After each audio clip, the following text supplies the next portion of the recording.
Shalom, salam sejahtera dan salam sehat bagi seluruh pendengar renungan harian pada hari ini. Kembali kita akan bersama-sama mendengarkan renungan. Hari ini Kamis 5 Mei tahun 2022. Saya akan mengajak Ibu Bapak dan Saudara kita bersama-sama membuka Alkitab dari kitab Wahyu pasal 5 ayatnya yang pertama sampai ayatnya yang ke-10. Sebelum kita akan bersama-sama membaca dan merenungkan akan kebenaran firman Tuhan untuk kita pada hari ini, mari kita bersatu di dalam doa. Kita mohon tuntunan daripada Roh Kudus Tuhan. Allah Bapa yang bertata di dalam kerajaan sorga, hari-hari dalam kehidupan kami boleh senantiasa diberkati dan disertai oleh Tuhan. Kami bersyukur bahwa kami memiliki Allah seperti Engkau, yang boleh senantiasa memberikan kasih karunia bahkan anugerah bagi kehidupan kami. Dan pada saat ini ya Tuhan, untuk mendasari setiap hari-hari dalam hidup kami ingin bersama-sama membaca dan merenungkan akan kebenaran firman Tuhan. Mari Tuhan, Engkau boleh memberkati setiap masing-masing pribadi yang boleh mendengarkan renungan harian pada hari ini, agar mereka boleh memahami dan boleh mengerti akan kebenaran firman Tuhan yang disampaikan pada hari ini. Tuhan juga boleh memberkati hamba-Mu yang akan menyampaikan firman ini, urapi setiap bibir dan mulut hamba-Mu ini, agar apa yang hamba sampaikan boleh sesuai seturut dengan kehendak Tuhan. Dan berfirmanlah Tuhan, sebab kami siap untuk mendengarkan firman-Mu pada saat ini. Amin. Kitab Wahyu pasal 5 ayat yang pertama sampai ayatnya yang ke-10. Di bawah judul perikop, Kitab yang Dimeterai dan Anak Domba. Saya akan bacakan demikian bagi kita semua. Maka aku melihat di tangan kanan Dia yang duduk di atas tahta itu sebuah gulungan kitab yang ditulisi sebelah dalam dan sebelah luarnya, dan dimeterai dengan 7 meterai. Dan aku melihat seorang malaikat yang gagah, yang berseru dengan suara nyaring. Katanya, siapakah yang layak membuka gulungan kitab itu dan membuka meterai-meterainya? Tetapi tidak ada seorang pun yang di sorga, atau yang di bumi, atau yang di bawah bumi, yang dapat membuka gulungan kitab itu, atau yang dapat melihat sebelah dalamnya. Maka menangislah aku dengan amat sedihnya, karena tidak ada seorang pun yang dianggap layak untuk membuka gulungan kitab itu ataupun melihat sebelah dalamnya. Lalu berkatalah seorang dari tua-tua itu kepadaku, jangan engkau menangis, sesungguhnya singa dari suku Yehuda, yaitu tunas Daud, telah menang, sehingga ia dapat membuka gulungan kitab itu dan membuka ke-7 meterainya. Maka aku melihat di tengah-tengah tahta dan keempat makhluk itu, dan di tengah-tengah tua-tua itu berdiri seekor anak domba seperti telah disembelih, bertanduk 7 dan bermata 7. Itulah ke-7 roh Allah yang diutus ke seluruh bumi. Lalu datanglah anak domba itu dan menerima gulungan kitab itu dari tangan Dia yang duduk di atas tahta itu. Ketika ia mengambil gulungan kitab itu, tersungkurlah keempat makhluk dan ke-24 tua-tua itu di hadapan anak domba itu. Masing-masing memegang satu kecapi dan satu cawan emas, penuh dengan kemenyan. Itulah doa orang-orang kudus. Dan mereka menyanyikan suatu nyanyian baru, katanya, Engkau layak menerima gulungan kitab itu dan membuka meterai-meterainya, karena Engkau telah disembelih, dan dengan darah-Mu Engkau telah membeli mereka bagi Allah dari tiap-tiap suku dan bahasa dan kaum dan bangsa. Dan Engkau telah membuat mereka menjadi suatu kerajaan dan menjadi imam-imam bagi Allah kita. Dan mereka akan memerintah sebagai raja di bumi. Amin untuk pembacaan firman Tuhan. Jemaat Tuhan yang terkasih, jika biasanya saat kita membeli atau menjual tanah kita harus memiliki suatu kontrak. Nah, di mana di dalam kontrak itu yang mencatat baik penjualan tanah itu atau memberi keterangan bahwa tanah itu benar-benar milik kita. Nah, yang disebut dengan sertifikat atau surat bukti hak milik. Nah, pertanyaannya sekarang, jenis sertifikat apakah gulungan kitab yang ada di tangan Allah yang ada dalam pembacaan kita pada hari ini? Nah, dikatakan bahwa itulah bukti kepemilikan dari bumi ini.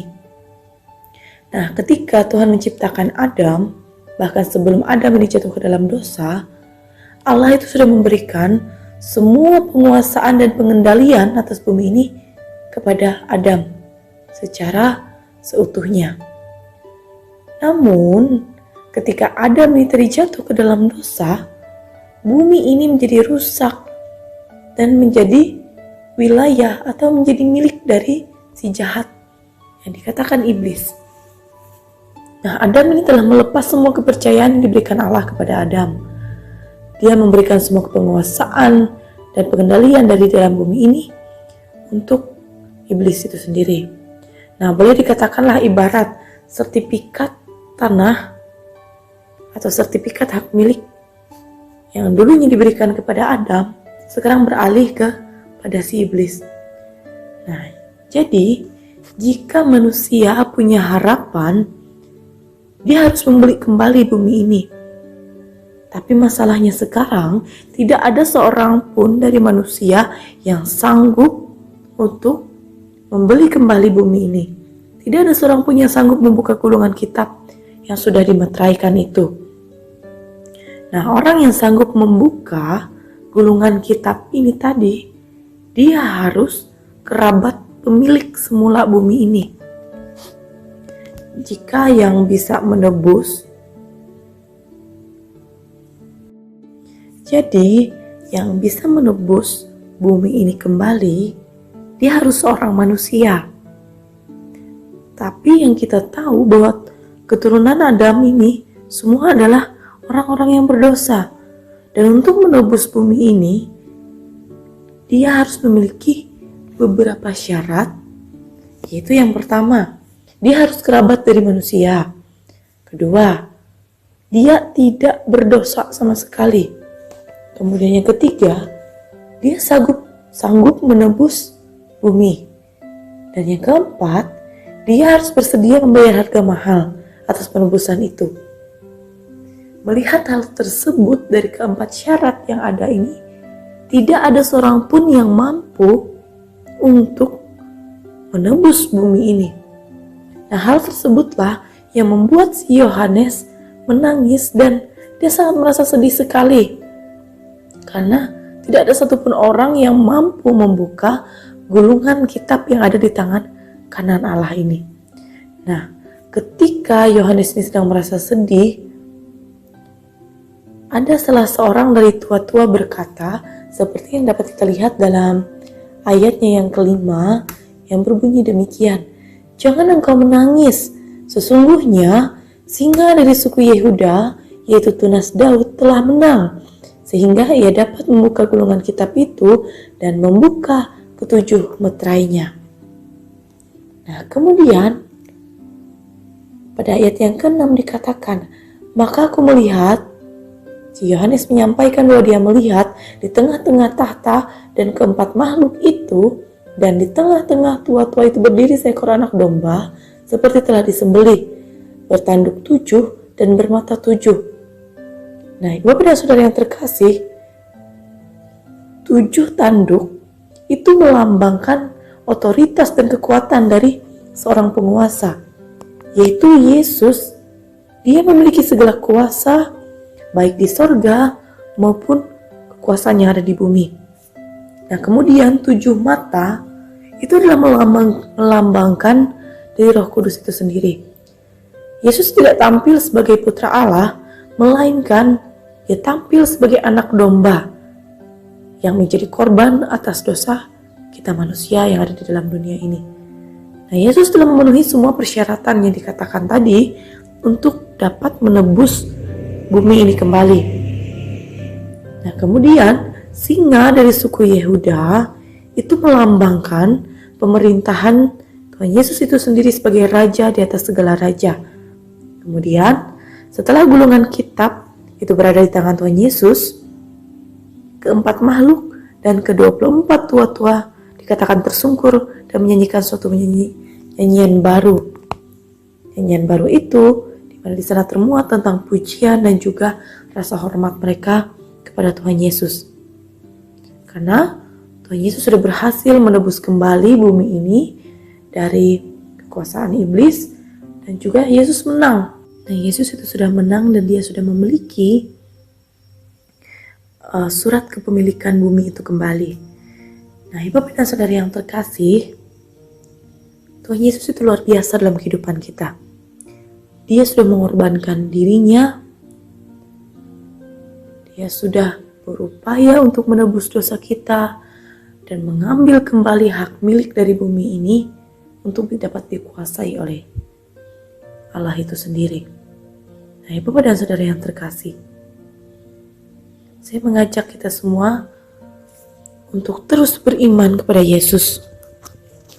Bahkan ketika kita kembali menjalani hari-hari kita dengan begitu banyak beban hidup yang mungkin hari-harinya masih selalu sama, biarlah kita dapat menyikapi dan juga menghadapi berbagai cobaan dan juga beban pergumulan kita itu dengan cara yang berbeda, yaitu dengan cara kita lebih kuat, dengan cara kita lebih beriman, karena Tuhan Yesus sudah menang atas segala dosa-dosa kita.